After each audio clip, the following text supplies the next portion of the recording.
Bonjour à tous. Pour commencer cette vidéo, je voulais vous montrer deux petits trucs que j'utilise sur mes équipements. Je viens de faire une mise à jour de mon sac de messager, que vous allez voir un peu plus tard dans cette vidéo, puisque mon ancien s'en venait un peu massacré. Donc, deux choses que j'aime bien, spécialement pour les attachements des équipements. Donc ici, je ne sais pas si on voit bien, de la manière que j'attache certaines pièces d'équipement.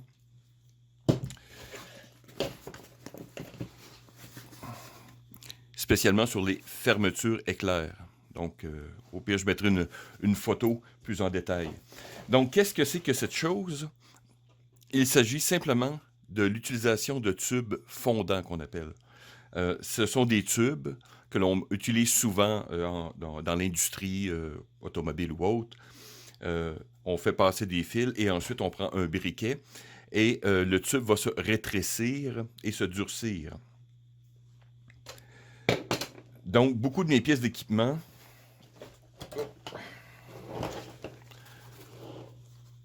utilisent ce même principe. Le pourquoi de la chose, c'est que chacun, bien sûr, a ses habitudes, mais j'ai remarqué qu'au fil des années, spécialement en hiver ou quand il fait froid, c'est beaucoup plus facile de manipuler une fermeture éclair ou certaines autres pièces d'équipement. Donc, je voulais vous montrer simplement ce petit truc, puisque je vais standardiser mon sac euh, aux normes de mes propres équipements. Donc, comme j'expliquais, vous avez simplement besoin de tubes fondants que l'on peut trouver dans toute quincaillerie ou autre, un briquet ou une source de chaleur, quelque chose pour couper votre tube à la longueur désirée. Donc, voilà. Souvent, j'utilise 1 pouce environ, donc 25 mm. Donc, comment on procède? Donc, il est vraiment très neuf. Donc, on va simplement défaire le premier nœud. Donc, voilà. Ensuite, on va couper du tube fondant à la taille désirée. Donc, pas obligé d'être de la grande science. Donc, 1 pouce. Hop. Ensuite, on va insérer hop, hop, hop, notre cordage, fil, paracorde ou autre, jusqu'à la bonne longueur. Ensuite, donc, puisqu'on va utiliser une flamme, donc essayez de se trouver une position où on peut, à la limite, faire une rotation ou autre. Mais bref, allons-y. Vous prenez votre briquet et vous flambez la chose. Je ne sais pas si on peut commencer à voir de la déformation. C'est une bonne chose. On voit déjà que le tube est en train de se resserrer sur mon cordage. On procède lentement et sûrement, mais vous avez une certaine limite puisque ce sont des plastiques qu'on dit thermodurcissables. Quand que le travail va être terminé, généralement, vous allez devoir soit essayer de le briser et recommencer. Donc voilà, ça me semble acceptable. Je vais laisser refroidir et terminer la chose ensuite. Donc voyez-vous maintenant, le tube fondant est bien refroidi. Et maintenant solide. Et on termine avec une boucle, votre boucle favorite. Et voilà. Et voilà une superbe fermeture. Comme je vous dis, c'est beaucoup plus pratique avec les doigts ou avec des gants. On a beaucoup plus d'appui. Et comme je vous dis, ça fait des années que j'opère avec ce type de fermeture et ça fonctionne bien. Maintenant, passons à l'autre. Le deuxième petit truc pratique que j'utilise souvent, évidemment, ce sont des lumières chimiques, très pratiques en toutes circonstances, et compatibles avec les systèmes MOLLE militaires. Mais, question pour les sécuriser, j'utilise une corde que je passe à travers les passants MOLLE.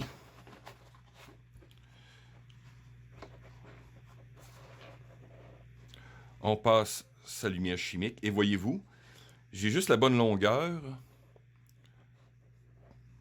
pour passer la tête de la lumière chimique en haut. Et maintenant, ma lumière chimique, d'une forme ou d'une autre, est sécurisée. Donc, je peux tirer très fort par ici. Mais, si je veux l'utiliser rapidement, je n'ai qu'à tirer sur les cordages. Hop, hop. Donc, comment faire? Je dis, des fois, c'est pas très évident devant la caméra. Donc, vous allez avoir besoin, s'il allume, et une forme de cordage. Souvent, de la paracorde va être la meilleure chose. Donc, laissez-moi fouiller à quelque part. Bon, voilà. Trouvons un bout. Donc, nous avons notre sciallume, notre cordage. Maintenant, le but va être de mettre du cordage et le nœud va arriver environ à la tête. Donc, procédons. On va se couper une bonne longueur et on va pouvoir l'ajuster à la fin. Droite. Souvent, la paracorde, c'est ça le problème, c'est que si c'est mal coupé, ça fait comme une fleur. Évidemment, on peut terminer.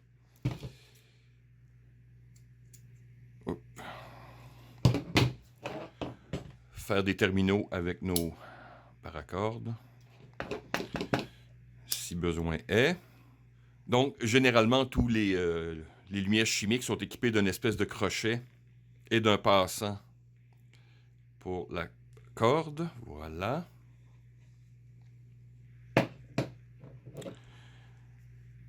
Et notre but va être d'avoir environ les deux bonnes longueurs. Et ensuite de faire un nœud.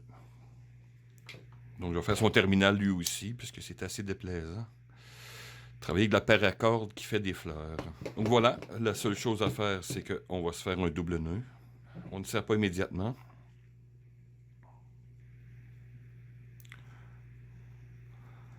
Et on en arrive avec son nœud vers la tête. Et quand on a une bonne longueur, on serre le tout. Donc voilà, maintenant vérifions sur notre pièce d'équipement. Bon, voilà.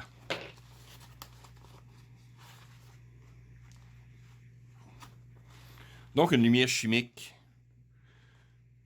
bien en vue, utilisable, sécurisée. Même chose ici. Donc vous comprenez que vous pouvez faire varier votre longueur, même rajouter, vous avez vu avec les tubes fondants, si vous êtes vraiment high-tech ou vous voulez quelque chose de vraiment de toute beauté. Mais c'est la version simple. Comment sécuriser une lumière chimique sur les pièces d'équipement. Ici, bien sûr, vous comprenez que j'ai des mollets militaires, mais plusieurs équipements civils, ils ont souvent des bandes ou des trucs du genre. Vous pouvez utiliser le système similaire. Donc, voilà pour le deuxième petit truc. Maintenant, passons à un look survivaliste pratique. Alors, bonjour à tous. Je voulais faire une vidéo un peu différente, peut-être plus légère, mais tout en étant instructive et intéressante, peut-être pour inspirer d'autres personnes aussi. Évidemment, je travaille aussi sur mon livre, enfin, qu'est-ce que je vais écrire, et évidemment, je travaille dans beaucoup d'équipements. Et je me suis dit, tiens, on va se donner un look fonctionnel, parce qu'il y a une chose que je déteste souvent dans les qu'on voit dans des films, ou même de guerre ou autre, on voit des gens propres, ou je me pose des questions dans les jeux vidéo aussi, on se pose des questions, ça sert à quoi? Ça n'a pas l'air fonctionnel. En fait, quand vous regardez d'un point de vue professionnel, avec les armes par exemple, ou avec d'autres pièces, je suis tout le temps en train de dire, il porte sa veste trop, ses porte-plaques trop basses, des chargeurs infinis, ou des trucs du genre. Mais bref, je voulais vous montrer les choses que j'utilise, que vous voyez, que vous avez sûrement vu dans plusieurs de mes vidéos ou expéditions. Donc, c'est des choses qui existent, qui sont fonctionnelles. Et de la manière que je les porte, de manière fonctionnelle, pour diverses tâches, comprenez-vous, quand je vais juste en camping, par exemple, ou en expédition ou autre. Ou bien sûr, éventuellement, pour me filmer, pour mon éventuel film ou autre. Mais je voulais vous noter des trucs vous montrer des choses, des pièces d'équipement, comment je les porte, et vous pouvez avoir un look intéressant et fonctionnel en même temps. Donc sans être totalement militaire, comment on peut s'inspirer du militaria, des règles des 6R, donc qui inclut le recyclage ou des trucs de même, et se donner, comme je vous dis, un look intéressant et fonctionnel. Enfin, je verrai dans les commentaires qu'est-ce que vous en pensez, mais voilà, je vous présente plusieurs niveaux et leurs fonctions. Donc, naturellement, on va commencer par la base, donc son uniforme. Je vais y aller du haut vers le bas en vous indiquant toutes les pièces d'équipement. Je vais vous dire la provenance ou ces trucs-là, donc, et leur usage, bien sûr. Donc, du haut vers le bas, moi, avec toutes les années, le chapeau, on pourrait dire, qui me va le mieux, même en hiver, c'est une casquette à divers niveaux. Comme je vous dis, vous regardez les vidéos, vous voyez même en hiver avec des casquettes. Donc, c'est la pièce pour moi la plus fonctionnelle. Continuons. Dans mes sous-vêtements en dessous, vous voyez souvent mon t-shirt ou mes sous-vêtements. C'est ceux de l'armée canadienne. Souvent la version désertique. J'aime bien la couleur coyote. Mais c'est pas juste ça, c'est que c'est pas cher. Les t-shirts me coûtent 1 à 3 $ pièce, souvent neufs. Sont 50-50 souvent. Très résistant et sobre. C'est une chose que j'aime beaucoup, c'est une pièce sobre. Et sont très confortables. Donc, comme je vous dis, une question simplement fonctionnelle. En ce qui me concerne, je suis quelqu'un de zéro à la mode. Donc, c'est simple, pas cher, fonctionnel.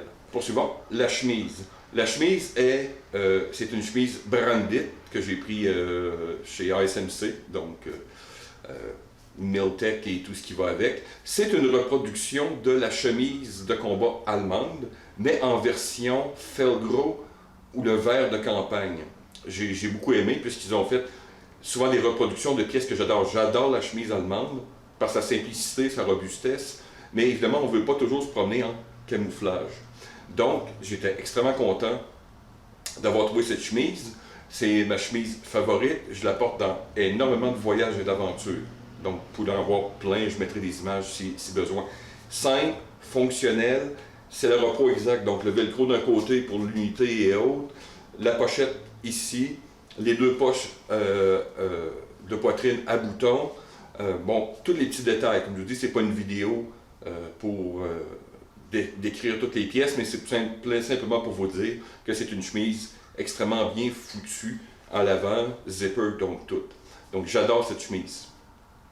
Très fonctionnelle. Je porte évidemment, vous me voyez souvent, avec mon P51. C'est un ouvre-boîte, souvent que je vais mettre en mode plus silencieux avec du ruban. Énormément d'usage. Vous pouvez même allumer un feu ou des trucs de même selon la version. Le pic, dont je l'ai déjà parlé dans des petites courtes vidéos. Donc, ouvre-canne, c'est même un outil d'autodéfense. Donc, plein d'usages avec ce petit morceau-là. Donc, une espèce de porte-bonheur, si on peut se permettre. Ici, bretelles. Pourquoi je porte des bretelles? Pas parce que je suis nécessairement trop vieux, mais dans beaucoup de randonnées, évidemment ici au Québec, au Canada, la pluie, la neige ou autre, quand vous êtes mouillé et que vous portez beaucoup de matériel dans vos pantalons, ça va descendre, vos équipements vont littéralement vous ralentir, ça va vous coller sur la peau et tout et tout. Donc j'ai une grande expérience avec ça. Et les bretelles fonctionnent extrêmement bien pour supporter quelques pièces d'équipement sans être encombré. Une des valeurs extrêmement importantes en ce qui me concerne, c'est la mobilité. Donc je déteste perdre ma mobilité. Donc les bretelles, ça fonctionne, ça aide à transporter, ça allège les charges. Donc c'est pas juste une question d'être vieux ou autre. Si vous regardez, ou plusieurs de mes amis militaires le savent, c'est une pièce en dotation dans plusieurs armées, et pour avoir 19-20 ans et avoir des bretelles. Donc, je viens de vous dire sérieusement que ça peut faire une très grande différence sur votre fatigue, et surtout si vous êtes mouillé pour une raison ou pour une autre, ça transporte des charges. Donc, ceux-ci Bretelle armée, c'est anglaise, mais aussi canadienne old school. C'est un vieux design. Vraiment. Qui s'attache par bouton sur le pantalon. Donc, si vous avez des pantalons sans les boutons, c'est très facile à coudre. C'est ce que j'ai fait, exemple, avec mes pantalons, ici. Donc, bretelles ajustables rapides. Ces bretelles-là sont dans tout bon surplus. J'en ai ramassé, j'en ai 2 paires. 3 $. Donc, encore ici, et elles sont neuves. Donc, voilà, pièce d'équipement extrêmement importante aussi. Un peu plus bas, je vais descendre la caméra, puis on va se remettre. Donc, voilà, on va mieux voir. La ceinture, c'est une ceinture que j'ai personnalisée. Donc, c'est une ancienne ceinture, en tout cas, modèle, que j'ai trouvé de l'armée canadienne, que j'ai ajusté avec une boucle à l'avant. Donc, un système à 2 niveaux. Mais évidemment, vous pouvez prendre votre ceinture favorite. J'en ai plusieurs selon l'opération ou la configuration. Celle-ci, elle a le look, la durabilité militaire, mais comme je vous dis, quand je me promène dans le civil, ça fait encore un peu low profile. Pas trop de molly, pas trop. Donc la couleur encore ici est correcte. L'important, c'est d'avoir une ceinture solide qui va tenir vos trucs. Donc, il y en a plusieurs modèles. Pour les pantalons, je voulais... Comme Brandit ne faisait pas la même chemise, mais je voulais aussi une autre couleur pour justement avoir ce look un peu plus civil ou à la limite un peu aventurier Indiana Jones. Bref, j'ai fait plusieurs recherches et je suis tombé éventuellement sur les pantalons de Carhartt. Pardon, les pantalons de Carhartt. Enfin bref, si je le prononce bien, c'est une compagnie qui fait du matériel, des vêtements et des trucs, beaucoup pour l'industriel entre autres. Mais je voulais quelque chose qui était simple, qui ressemblait à la chemise. Et je suis tombé sur ces pantalons, très simples, 2 poches. Les poches cargo aussi à boutons, donc ça donne le même look que ma chemise. Même chose à l'arrière, donc c'est d'une grande simplicité et c'était disponible en ma taille. Donc, comme je vous dis, au moins des jambes qui sont longues. C'est très durable, c'est old school, c'est discret dans le civil, mais c'est très rigide. Et comme vous voyez, ça va très bien, ça donne vraiment un petit look super sympathique. Autre chose, ma fameuse montre, c'est la Casio Combi, ce qui est basé sur la G-Shock. Grande simplicité, mais les versions solaires, donc il n'y a pas de batterie. Ça fait des années et des années que j'ai cette montre. Elle m'a rendu toujours d'excellents services, analogue important aussi quand on veut trouver le nord, des trucs du genre, réflexion. Le bracelet, c'est un bracelet générique que j'avais pris chez Prefair. Il y a les bracelets très typiques de l'armée, à un grand velcro et tout et tout. Je me suis rendu compte qu'avec l'usure, le velcro se décroche souvent et c'est drôle à dire, on peut perdre sa montre. C'est supposé être tactique. Donc ici, c'est la même chose. Donc, ça recouvre votre montre de manière tactique, sauf que au niveau du velcro, vous avez une sécurité supplémentaire. Donc, voilà. Et c'est un prix ridicule encore là chez Prefair, je pense que c'était 3-4 $, enfin. Et j'ai une version flectable, ce qui était assez intéressant. Ce bracelet, pourquoi? Plusieurs survivalistes vont porter leur fameux bracelet de corde paracorde. Moi, je ne tripe pas vraiment sur ces bracelets. J'aime bien porter, par exemple, le bracelet qui a été brodé par ma femme. Il y a une raison, plusieurs raisons, comme je vous dis. D'un point de vue survivaliste, c'est bien d'avoir, comme je vous dis, je ne suis pas quelqu'un de religieux, mais avoir quelque chose à s'accrocher quand les temps sont difficiles. Donc, moi, c'est un objet ici qui a une valeur, évidemment, comprenez-vous, sentimentale ou autre. Et si j'arrive dans des problèmes ou des trucs du genre, je peux me rattacher à quelque chose pour avancer ou, comprenez-vous, bref, se remonter le moral. Plusieurs personnes, ça peut être autre chose. Moi, j'aime bien ça, ça donne un look, comme je vous dis, avec des couleurs un peu tactiques et autochtones, c'est parfait. Et ça brise un peu le côté un petit peu trop militaire, des fois quand vous voulez rester un peu plus grey. Donc, je vous dis simplement, plusieurs personnes, ça peut être des tatous, ça peut être n'importe quoi. Moi, c'est cette petite pièce d'équipement-là que j'aime bien. Donc, voilà. Maintenant, nous allons commencer à ajouter ces équipements. Donc, première pièce qui paraît un peu banale, mais extrêmement importante, un foulard. plusieurs versions. J'en ai, on pourrait dire, deux que j'utilise constamment. Mon Kobe australien et les Britanniques de désert, tout simplement. Donc, le foulard a 10 millions d'usages.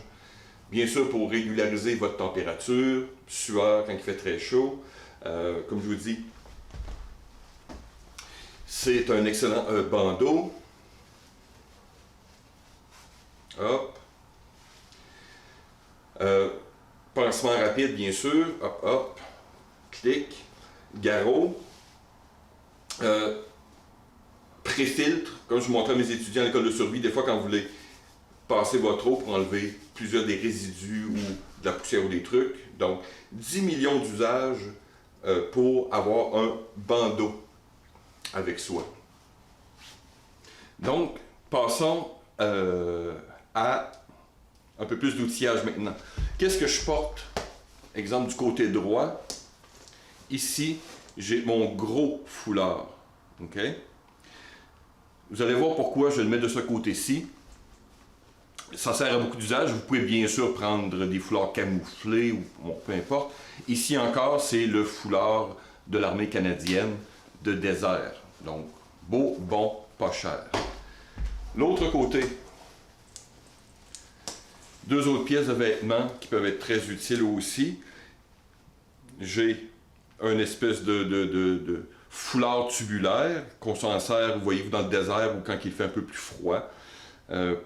En cas comme je vous dis, des fois, poussière, neige ou autre, vous pouvez mettre sur la tête. Les foulards tubulaires ont 10 millions d'usages. Et une petite tuque très simple, Condor, que j'ai depuis très longtemps. Donc voilà, juste des petites pièces de vêtements, juste au cas où il y aura un problème. Et qui me sert dans le bas des jambes, juste assez légère, ça n'alourdit pas mes charges.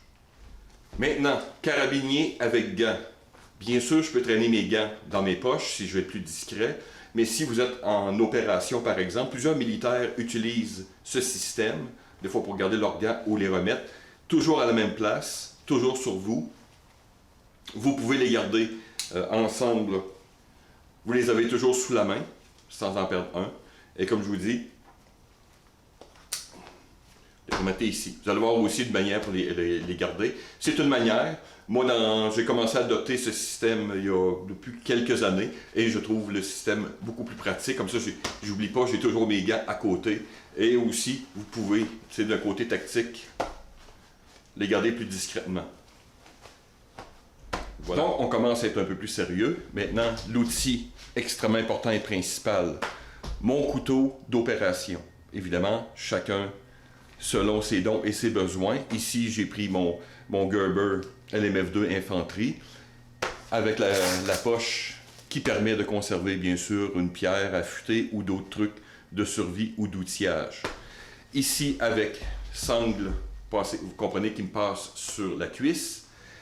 Et le fait que j'ai mon foulard ici empêche la sangle de descendre d'une place inutile.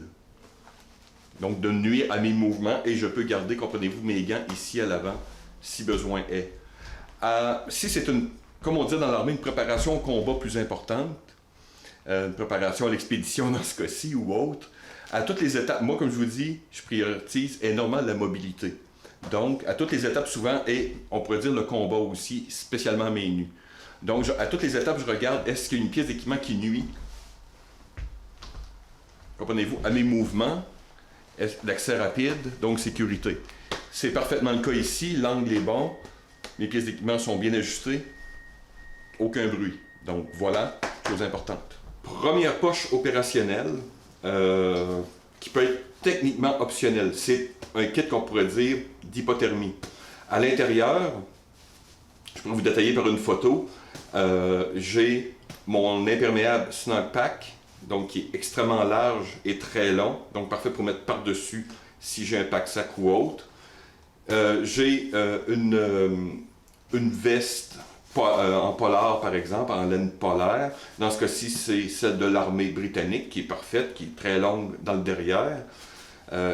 Et à l'avant, ici, je garde souvent une couverture d'urgence, que vous connaissez très bien. Et quelquefois, je vais garder des réchauffements ou réchauffe-pieds ici. Souvent, ces pièces d'équipement-là ne sont pas toujours pour moi. C'est-à-dire que si je rencontre, si j'ai quelqu'un d'autre dans mon expédition, ou je rencontre une urgence, donc j'ai des pièces d'équipement pour aider cette personne-là directement. Celle-ci, elle vient d'une poche que j'aime bien, que vous avez pu voir dans plusieurs de mes aventures.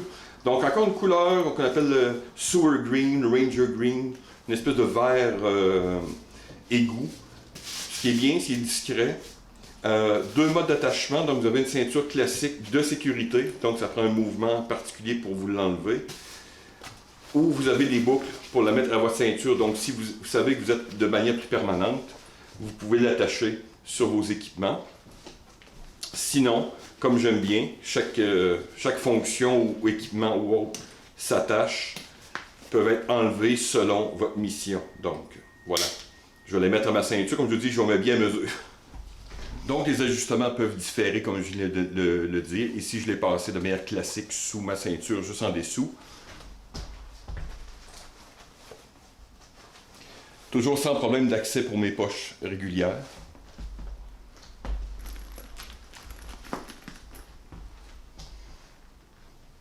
Et les coussinets antidérapants à l'arrière font justement que la pièce d'équipement, comprenez-vous,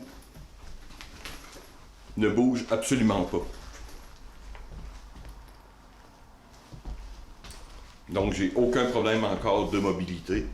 Et malgré son volume, les pièces d'équipement à l'intérieur sont relativement légères, donc ça ne me cause pas de problème de mobilité. Prochaine pièce d'équipement, c'est ce que j'appelle le sac de spécialiste. J'aime beaucoup le sac d'épaule de ce type. Il y a Maxpédition Haut. Celui-ci est une marque générique. Comme vous avez pu le voir en début de vidéo, mon ancien, qui était aussi un générique, je l'ai eu pendant 15 ans et il n'y a toujours pas de problème avec. Donc, même chose pour ici. C'est un sac de bandoulière aussi qu'on appelle, qui permet la disposition de plusieurs types d'équipements. Comme je vous dis, c'est un sac ce que j'appelle de spécialiste. Comme si vous êtes médic, mécano ou autre sur le terrain, je dis bien, c'est une pièce que vous allez adapter, spécialiser dans vos besoins. Comme ici, il est monté, on pourrait dire, en mode expédition. Donc, j'ai du premier soin. Vous avez pu voir aussi en début mes lumières chimiques, l'anti-ours par exemple. L'endroit est parfait aussi si vous avez, pour y mettre une arme à feu, un pistolet ou un revolver ou un équivalent. Donc de manière discrète ou autre, ou de manière, bien sûr, ouverte, selon. Mais c'est un sac qui est vraiment adapté. Comme je vous dis, vous pouvez mettre à l'avant ici, ça peut être la radio, ça peut être beaucoup de choses. C'est vraiment un sac extrêmement polyvalent, comme je vous dis, que j'utilise depuis des années et que j'adore. Donc, c'est le sac de spécialiste. Aussi, au niveau de votre ceinture à l'intérieur, vous pouvez le sécuriser sur vos pièces d'équipement. Donc, vous pouvez le laisser de cette manière. S'il arrive une urgence ou autre, l'enlever ou le détacher. Donc, directement. Parce que vous allez voir, des fois, vous voyez aussi, il se porte à l'avant un peu comme un chest rig, un harnais de poitrine. Donc, vraiment, vous pouvez travailler avec vos pièces, puis ensuite le tasser et poursuivre quelque chose d'autre. Donc, une pièce très polyvalente. Et en cas d'urgence, comme vous allez pu voir tantôt quand je porte mon harnais, je peux la détacher, même si elle est en dessous d'une autre pièce d'équipement. Et si vous prenez, comme je vous dis, des marques ou autres, c'est un sac souvent que vous allez trouver pour moins de 50 $ selon la marque, mais c'est à vous de choisir. Moi, personnellement, je suis un peu gratteux et ça m'a très bien fonctionné et vu que je suis capable de réparer mes équipements ou de les modifier, ce qui arrive extrêmement souvent. Mais bref, c'est un de mes sacs favoris dans tous mes voyages. Et bien sûr, ceux qui suivent ma chaîne depuis longtemps ou plusieurs de mes aventures, vous reconnaissez mon sac de poitrine Helicon. Le Numbat. À l'avant ici, c'est une lumière Coast, une lumière LED de type Cobb, de lumière. Donc, vous allez voir aussi, avec ma casquette, ça me donne 2 systèmes d'éclairage, on pourrait dire tactique aussi. Donc, c'est un système qui fonctionne bien. Donc, j'ai un éclairage que je peux avoir vers l'avant et aussi tactique. Je vous montre une vidéo, ce n'est pas pour détailler, mais c'est une lumière extrêmement pratique que je peux avoir à l'avant. Bien sûr, ici, c'est mon sac d'urgence ou celui que j'ai les équipements rapides.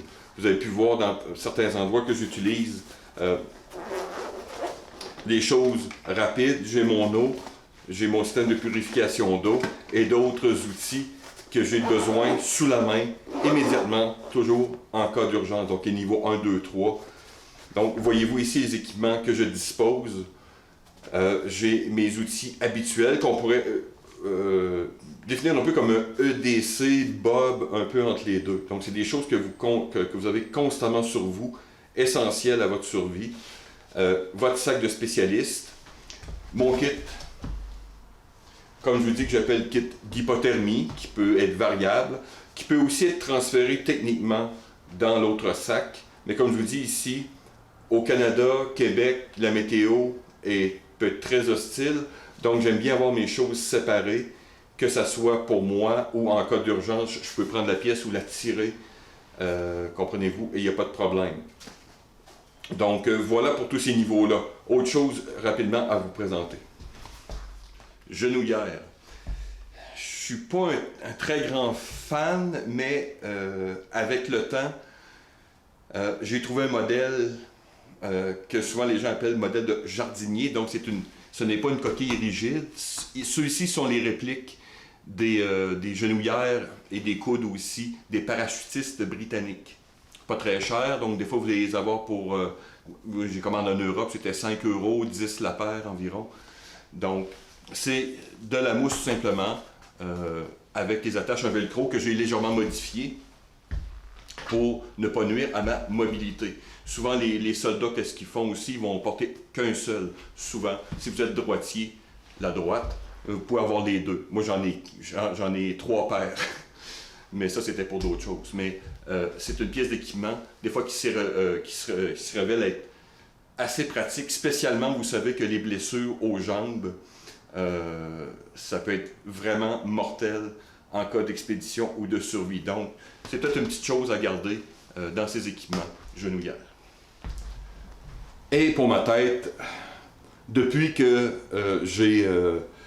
j'utilise la lampe ici par induction LX200, vous pouvez aller voir mes vidéos, je suis devenu assez fan de ce type de lumière. Pour plusieurs raisons. Comme je vous dis, allez voir la vidéo. Mais j'ai plusieurs types d'éclairage. Je peux travailler sous la pluie et même, ça peut techniquement remplacer ma lampe de poche. Donc, je peux simplement la prendre et l'utiliser comme une lampe de poche. Donc, beaucoup de fonctionnalités et c'est très abordable en plus. J'utilise cette lampe, comme je vous dis, depuis un certain temps et je suis devenu assez fan de ce truc. Donc, vous voyez deux types d'éclairage vraiment, parce que j'ai toujours dans ma tête aussi que quand je fais d'exploration urbaine, par exemple, dans les bois, donc j'ai mon corps qui va éclairer vers l'avant et j'ai un éclairage qui peut suivre ma tête aussi. Donc, vraiment, si je veux être très éclairé, très sécurisé, j'ai vraiment deux modes d'éclairage complet avec mon kit.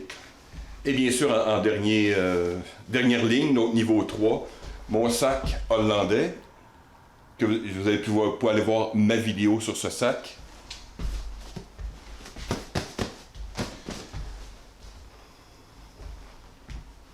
La poche du bas est ce qu'on appelait le rototas, qui est la poche aussi de l'armée hollandaise. Ici, mon sac, vous l'avez pu voir que j'ai fait des modifications pour pouvoir porter cette poche, qui peut être attachée d'ailleurs à l'avant. Dans ce sac, j'ai réussi d'une manière opérationnelle à mettre un sac de couchage, un sac, un bivy bag, mon matelas. Bref, c'est un abri compact au complet au même endroit. Évidemment, dans la poche assez indestructible du rototas. Donc, et mon sac, évidemment, je ne vous montrerai pas la vidéo, mais vous pouvez aller la voir. Je vais en m'appeler une hache, donc ça va être adapté à mes besoins d'expédition, d'aventure ou de survivalisme. Donc c'est un sac extrêmement pratique. Comprenez aussi que les équipements que j'ai sur le dos sont, on pourrait dire, 3 saisons. Toujours en mode de survie, on pourrait dire, semi-expédition. Plusieurs de ces pièces d'équipement vont changer, évidemment selon l'usage et la saison. Mais je voulais vous montrer un kit de survivalisme réaliste, opérationnel, avec tout le matériel que vous avez besoin pour faire vos tâches en cas de problème ou d'évacuation ou autre. Je peux modifier, bien sûr, là, je pourrais porter mon masque. Je me suis donné des looks le fun pour mes, mes démos de films avec le masque à gaz, bon, ces trucs-là. Mais ce que j'ai sur le dos est totalement fonctionnel. Pratique. Vous avez toujours le mouvement. Oh. Vous avez toujours des mouvements pour le combat. Vous pouvez accéder rapidement selon votre arme. Donc, je vais accéder ici en dessous si besoin. J'ai encore de la place en cas pour un holster ici. Moi, souvent, si je porterais une arme, en tout cas, c'est une autre affaire, mais je la porterais droitier, mais je la porte à gauche. Mais enfin, bref, c'est un autre truc. Et donc, tout est opérationnel. On peut bouger, on est mobile, on peut faire ses tâches, donc aller travailler mécano, médic, combat. Et tout est mobile, comme je vous dis, c'est fonctionnel et ça donne un look vraiment cool. Donc, on peut être survivaliste et avoir un look intéressant. Et comme je vous dis aussi, c'est un mix de pièces civiles et militaires. Donc, vous n'avez pas ce look tactical, comprenez-vous? Vous avez vraiment un look beaucoup plus survivalisme de film, si je peux me permettre. Mais comme je dis, pour moi, c'est des choses qui ont fonctionné. Donc, bref, merci de m'avoir écouté. À la prochaine.